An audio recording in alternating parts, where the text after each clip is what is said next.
মদিনার বাজার দিয়ে নবীজি যাচ্ছেন, নবীজির একটা ওট পছন্দ হয়েছে। তো নবী ওটের মালিকের কাছে গিয়ে জিজ্ঞেস করলেন, ভাইয়া এই ওটটার দাম কত?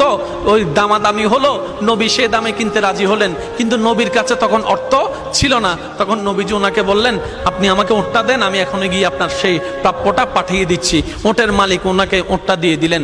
আশেপাশে যারা ওটের মালিক ছিল সবাই জিজ্ঞেস করতেছে, এই পাগলা, তুমি কি যাকে ওট দিয়েছো তাকে চিনো? বলে যে না। নাম জানো? বলে যে না। পরিচয় জানো? বলে যে না। ঠিকানা জানো? না। তো তুমি যে ওটটা দিয়ে দিলা, উনি যদি ওটার টাকাটা না ফাটায় তখন তো তুমি লসের মধ্যে চলে যাবা। সে ওটের মালিক বলে, এত সুন্দর নুরানি চেহারাওয়ালা কখনো বাটপার হতে পারে না, কখনো চিটার হতে পারে না, কখনো মিথ্যুক হতে পারে না।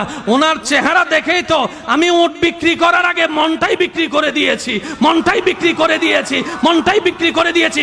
তোমরা যাই বলো, আমার মন বলে উনি আসবেই আসবে, টাকাটা পাঠাবেই পাঠাবে। এই কথা বলতে না বলতে কিছুক্ষণ পরে